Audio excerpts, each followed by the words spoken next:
Que bom poder reencontrar vocês para essa nossa primeira aula do ano de 2022. Eu espero que esteja encontrando todos vocês bem e que nós possamos ter um primeiro trimestre aí tremendamente abençoado por Deus e que as nossas vidas sejam instrumentos de bênção para os nossos ouvintes, tá bom? Nós estamos aí iniciando, olha, a lição Betel. Nós estaremos estudando o profeta Ezequiel. Não é uma lição simples pelo conteúdo teológico que ela tem, de um viés histórico, escatológico. Então vai se exigir um pouquinho mais dos professores. Então, meu amigo professor, superintendente, bate um papo legal aí com seus professores e converse para que possa fluir uma boa aula aí na direção do Espírito Santo. O comentarista dessa lição, dessa revista, é o pastor auxiliar da Catedral das Assembleias de Deus, lá em Brasília, da Baleia lá, que é o pastor presidente jubilado, secretário executivo da CONAMAD, Distrito Federal e do entorno. Ele será o comentarista, pastor Valdir Alves de Oliveira. Então vamos começar a nossa aula, ou melhor, o nosso resumo, né?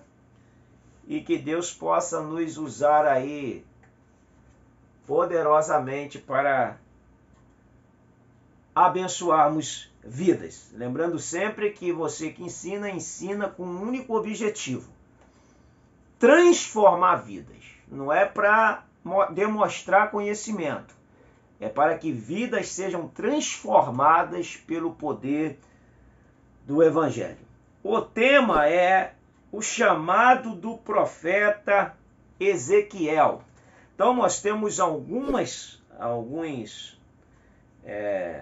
homens na Bíblia que eles eram sacerdote e foram chamados para um ofício à parte. Por exemplo, Jeremias, Zacarias, João Batista, Ezequiel, temos Esdras também, e esse homem que nós vamos estudar aqui, ele era um sacerdote, diz Ezequiel 1:3, veio expressamente a palavra do Senhor a Ezequiel, filho de Buzi, sacerdote na terra dos caldeus. Se você ler Ezequiel 40:46, dá a entender que Ezequiel ele era descendente de Zadok. Zadok serviu a Salomão e Zadok era descendente de Eleazar, filho de Arão. Então nós vamos descobrindo aí essa origem desse profeta Ezequiel. Olha, o chamado de um profeta. Uma certa feita eu li uma frase do pastor Valdir Bícego, saudoso comentarista das lições da CPAD. A maior certeza que o homem tem do chamado é o desejo que ele tem de parar. Então, chamado é uma coisa que ele ferve dentro de você. E você não para, não é porque você não quer, às vezes tem até o desejo, mas é que ele queima dentro de você e te impulsiona a prosseguir. Então, chamado é uma coisa divina. Então, o chamado do profeta. O texto áureo diz assim: e disse-me, filho do homem, põe-te em pé e falarei contigo. E a verdade aplicada, ainda hoje Deus tem chamado e capacitado pessoas para que proclamem sua palavra com ousadia, fidelidade e amor. Quais são os objetivos dessa lição? Mostrar o texto histórico do chamado, o contexto histórico do chamado de Ezequiel, ressaltar a incumbência do profeta Ezequiel e expor a vocação visionária do profeta. Bom, o texto de referência está aqui em Ezequiel capítulo 2, o autor que já não começa do 1, começa do 2, dos versos 1 ao 5. Mas é importante a gente ressaltar aqui sobre a geografia desse texto. Se você quiser, deixa aí a sua sugestão, que a gente pode fazer um vídeo aí a respeito dessa geografia. Olha, diz assim o texto do 1:1 de Ezequiel. E aconteceu no 30º ano, no 5º dia do 4º mês, que, estando eu no meio dos exilados, junto ao rio Quebar, ó, temos uma referência aí, um rio com o nome de Quebar, se abriram os céus e eu tive visões de Deus. Essa região do rio Quebar é a região de Tel Abib, ali ao sul do rio Eufrates. Ao sul do rio Eufrates, ali próximo ao Golfo Pérsico.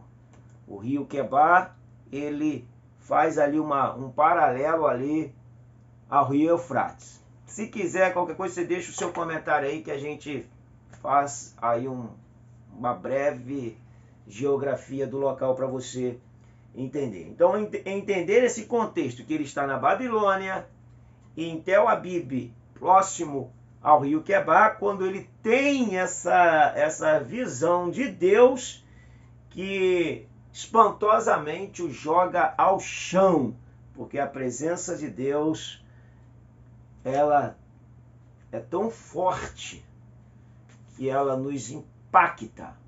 Eu falo de uma presença real, não é do que a gente vê por aí em nome de presença de Deus, do movimento de cair no poder.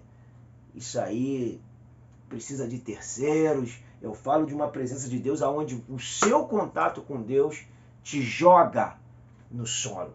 E aí Deus fala, ó, põe-te de pé aí porque eu vou falar contigo. O Senhor chamando o profeta. Então isso aqui é um chamado. O homem pode até te separar para o ministério, mas o chamado, ele é divino. Você sente ele dentro de você. Se você for chamado por Deus para o ministério do ensino, de ensinar, isso vai queimar dentro de você e você vai ter zelo por isso. Vamos lá, aproveita também para poder pedir aí aos professores, ó, leiam o livro do profeta Ezequiel. Eu estou lendo o livro do profeta Ezequiel. Pede os professores aí, ó, leitura do livro do profeta Ezequiel. Isso é importante. Vamos lá, o contexto histórico. A introdução diz assim, ó, Ezequiel profetizou para os exilados na Babilônia. O profeta explicou as razões dos severos juízos divinos contra Judá, mas também transmitiu uma mensagem de esperança quanto ao futuro da nação. Então, Ezequiel ele estava na Babilônia profetizando para Judá. É claro que ele teve também uma mensagem de esperança para o povo, mas a princípio a mensagem era para Judá, que na sua soberba achou que eles ficariam lambuzados no pecado deles lá na terra, vendo a tribo do norte que foi-se para a Síria, e eles achando que eles iam ficar ali no bem bom. E não ia, porque todo pecado atrai o juízo de Deus. Vamos lá. Quando Ezequiel começou a profetizar, ele habitava entre os cativos da Babilônia. Ezequiel é levado na segunda leva. Primeira leva 605. Primeira leva. Segunda leva, 597 a.C. A contagem aqui, ela é regressiva. Ela é uma contagem virtual. Qualquer coisa você pesquisa aí, ou na dúvida, deixa um comentário que a gente faz também um vídeo sobre isso aí. 597. Ezequiel é levado em 593. Na segunda leva, por exemplo, Daniel e os seus 3 amigos, Ananias, Misael e Azarias, foram levados na primeira leva. Já Ezequiel, com 10.000 pessoas, foram levados na segunda leva. A gente lê isso em 2 Reis, capítulo 24, versículo 12. Diz assim, ó: E então subiu Joaquim, rei de Judá, a encontrar-se com o rei da Babilônia, ele, sua mãe, seus servos, seus príncipes e os oficiais, e o rei da Babilônia. No 8º ano do seu reinado, o levou cativo.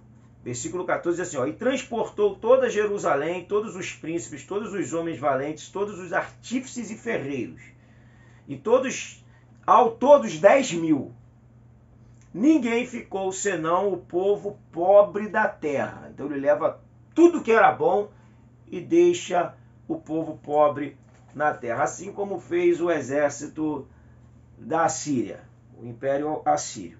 Bom, o cativeiro babilônico de Judá durou aproximadamente 70 anos, de 605 a 539, quando Belsazar, no capítulo 5 de Daniel, está dando aquela festança, e enquanto isso o exército dos medos e dos persas estão desviando o rio, o leito do rio, para poder entrar na tão opulenta Babilônia. Eles estão aqui nesse contexto aqui, ó, de 539, naquela festança, e os medos e os persas desviam o leito do rio e ganha e entra em Babilônia. E aí dá-se aí o término do cativeiro. Ou seja, Ciro libera eles,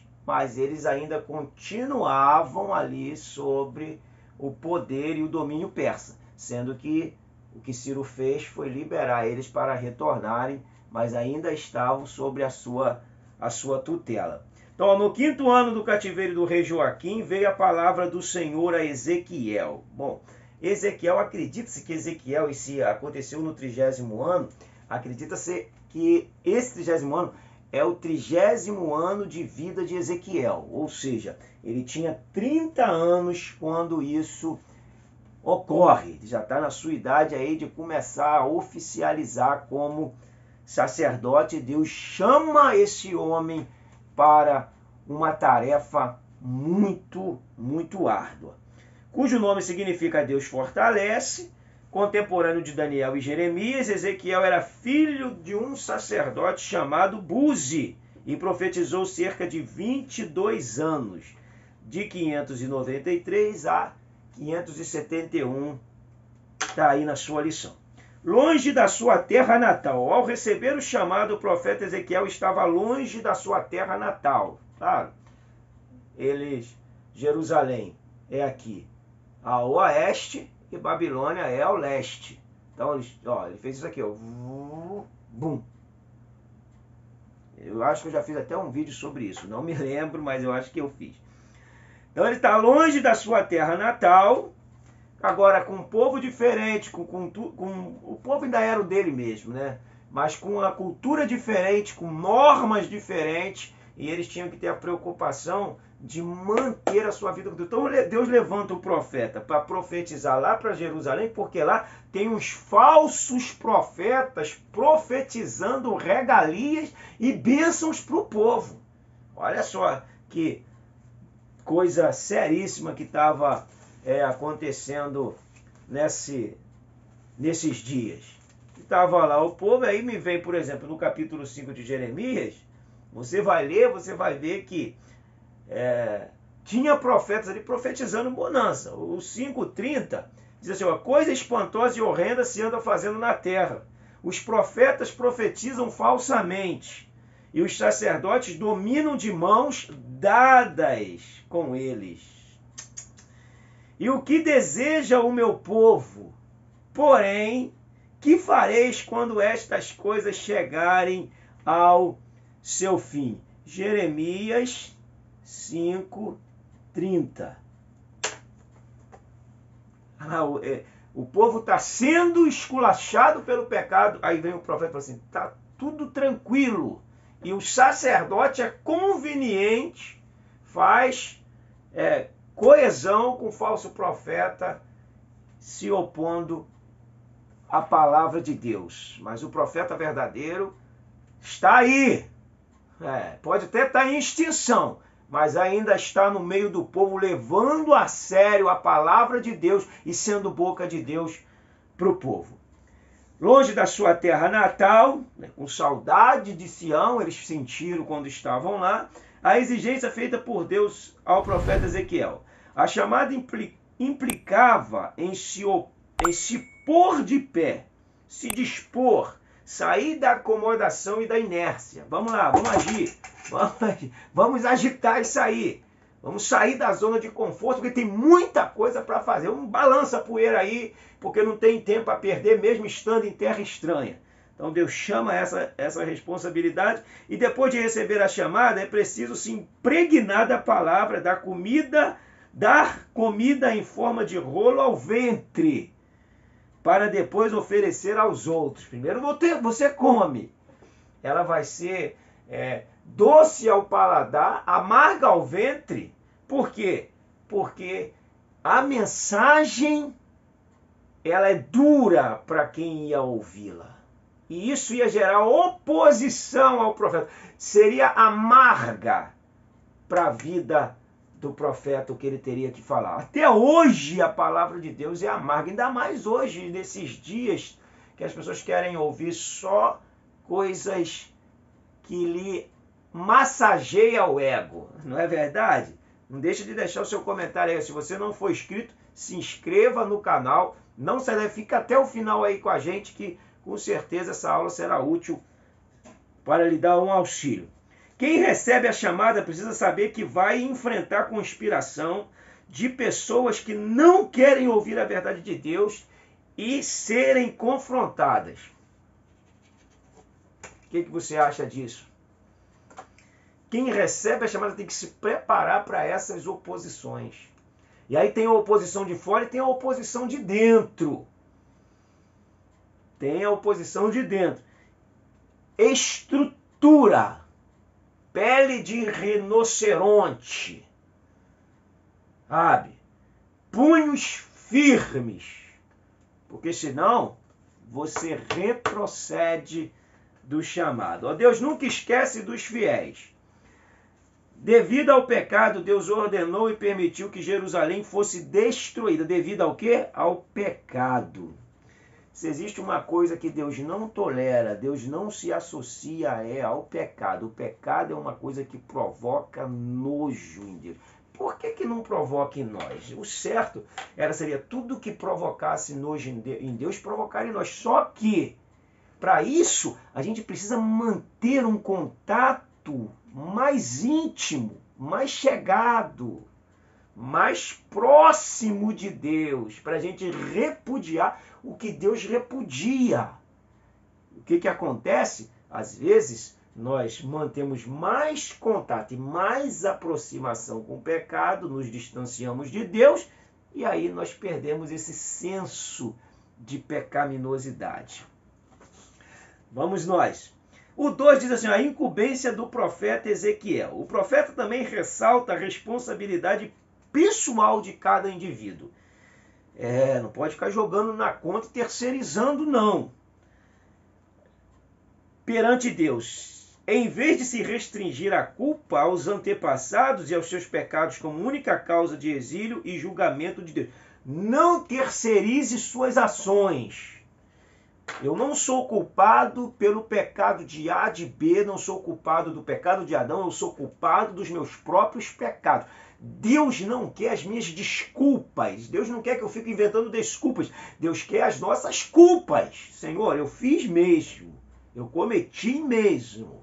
Não adianta inventar desculpa. Quando Caim foi rejeitado a sua oferta, e ele maquina contra o seu irmão Abel, aí Deus pergunta para ele, cadê seu irmão Abel? Aí ele fala assim, sou eu o guardador do meu irmão? Poxa, ele poderia ter dito, Deus, eu fiquei com inveja, chateadão, Deus, porque o Senhor rejeitou a minha oferta e eu matei meu irmão, me perdoa. Não, ele falou, sou eu o guardador do meu irmão? Não é desculpas que Deus quer. Deus quer culpas, porque as culpas, quando nós as assumimos, nós tendenciamos a abandonar e a ter uma mudança de vida. Seja tônico aí com esse assunto para a sua turma, porque nós precisamos de professores de verdade, que ensinem a verdade. Você não ensina para impressionar, você ensina para transformar vidas.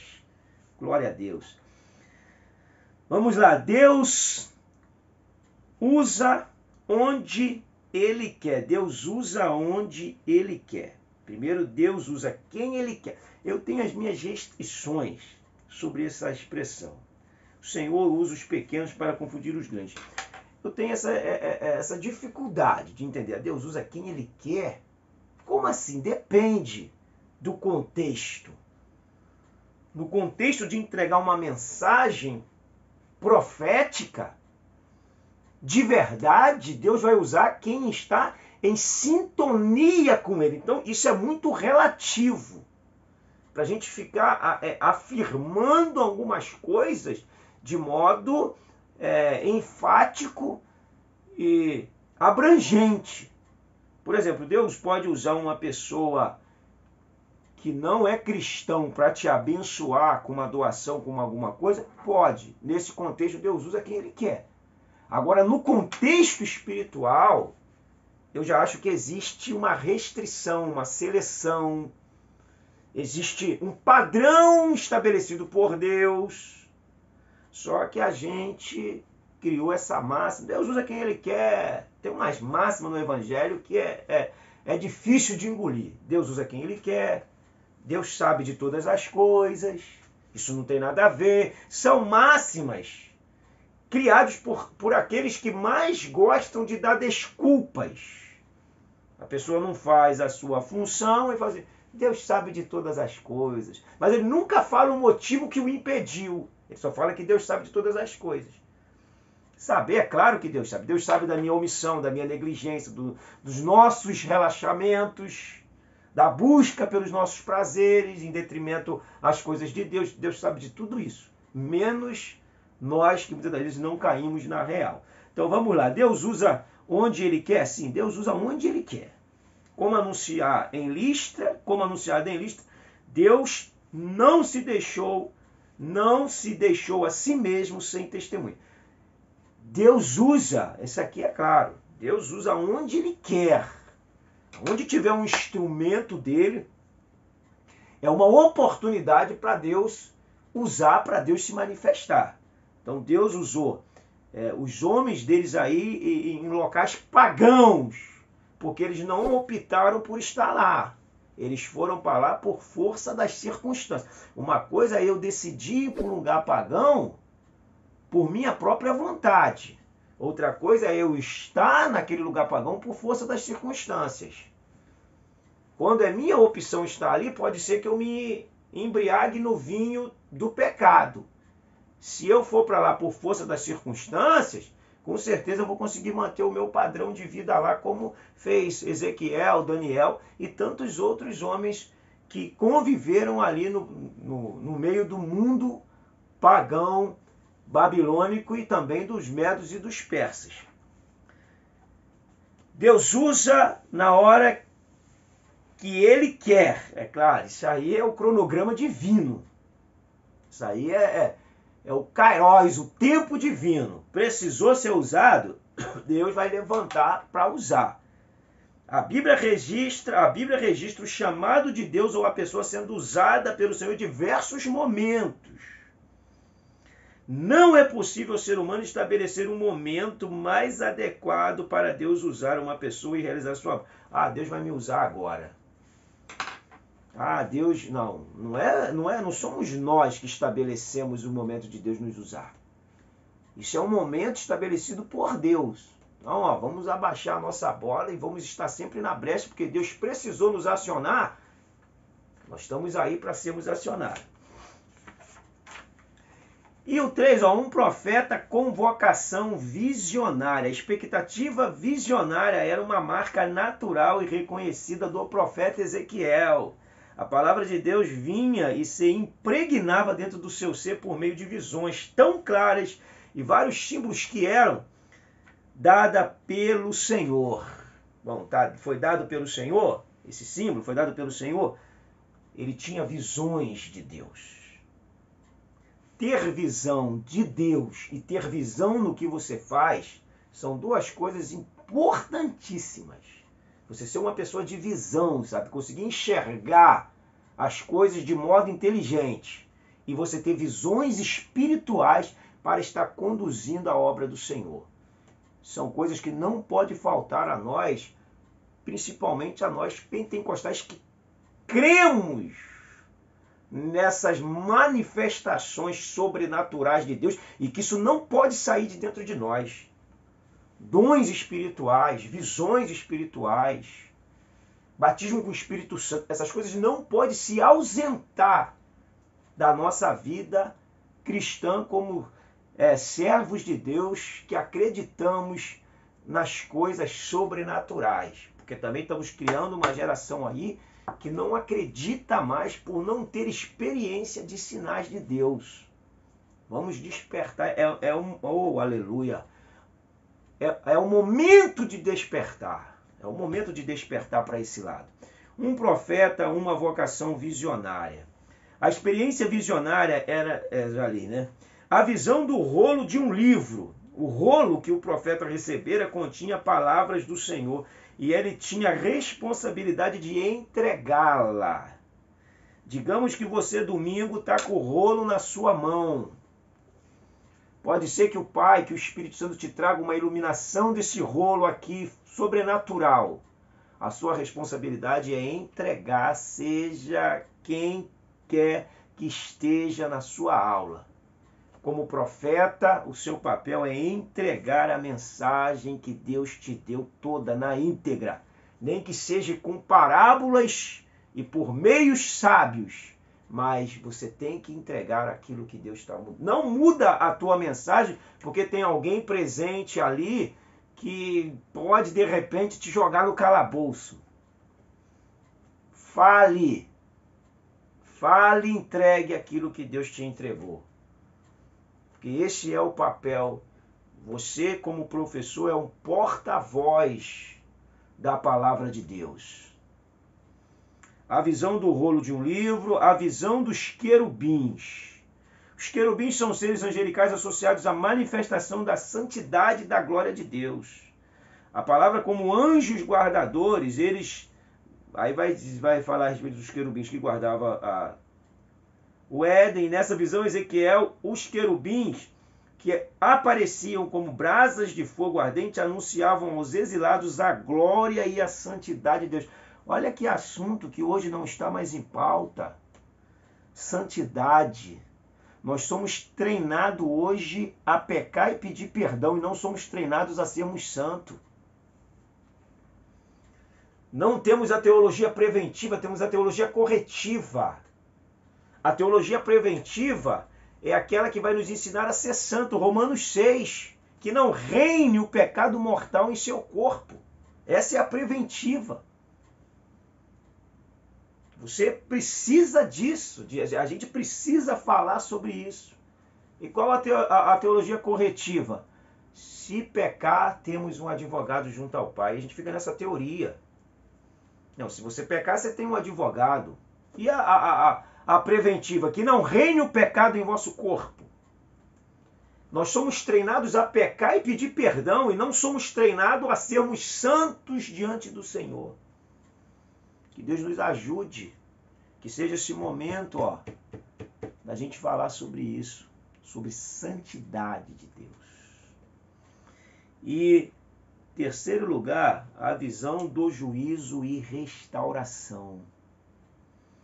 Após a visão dos querubins, segue o registro de Ezequiel tendo a visão do templo, do Senhor e recebe a revelação acerca do juízo divino. Cuidado de Deus com os cativos, uma mensagem de restauração. Esta mensagem também está presente no ministério profético de Jeremias, contemporâneo de Ezequiel, sendo que Jeremias estava em Judá. Ele ficou lá, foi para parar no Egito. Tudo ali era domínio babilônico, a gente não pode esquecer disso. Jeremias, contemporâneo de Ezequiel, e a manifestação do juízo divino não significa que Deus deixou de amar o seu povo, mas que o pecado atrai o juízo divino. Olha como a gente precisa dar uma volta aí para a santidade, hein, gente? Que Deus nos ajude, que o Espírito Santo nos ajude a termos uma vida santa para falarmos de santidade. Glória a esse Deus nosso. Então, meus amigos, professor, que possamos trazer uma mensagem de exortação, mas uma mensagem de esperança que, se nos arrependermos, há uma restauração do Senhor para nós. Há uma esperança do Senhor para nós. Que bom, que coisa gostosa é a palavra do Senhor. E o professor, superintendente, isso tem que ferver de amor dentro de nós por esse Senhor e por sua palavra. A conclusão diz assim, os exilados na Babilônia ouviram e tomaram conhecimento da verdade através do profeta Ezequiel. Ele não deixou o povo sem explicações nem sem direção divina. A fidelidade de Deus não deixa o juízo acontecer sem dar primeiro a oportunidade de arrependimento ao seu povo. Glória a Deus. Meus amigos, estamos chegando ao fim aqui dessa lição, e eu também quero trazer à tona aqui rapidamente uma expressão muito usada, que segundo Vierbes é usado 93 vezes no livro de Ezequiel, que é a expressão filho do homem. Filho do homem, filho do homem, que fala a respeito da sua humanidade, do homem mortal. Ou seja, Deus faz com que o profeta não perca esse senso de mortal, esse senso de mortalidade, esse senso de vaso de barro, que muitas das vezes o conhecimento, as manifestações espirituais de Deus na nossa vida faz a gente se achar que somos deuses, que somos ultras espirituais e melhores do que os outros, do que os nossos irmãos, que somos mais espirituais do que os nossos irmãos. Então ele fala assim, mortal, eu estou te trazendo isso aí, mas não se esqueça não, você é um mortal. Não se glorie de nada, porque sou eu que vou fazer tudo. Então é uma expressão muito usada também no livro de Jeremias, de Ezequiel. Amigos, prazer a gente estar voltando aqui para esse ano de 2022. Tá? Que Deus nos abençoe ricamente, que Deus nos dê a oportunidade de nós estarmos juntos aí todo esse trimestre e depois iniciarmos um novo. Tá bom? Fica com Deus, boa aula, que o Espírito Santo ilumine você e te use poderosamente. Beijo do gordo para você. Tchau, ficam com Deus.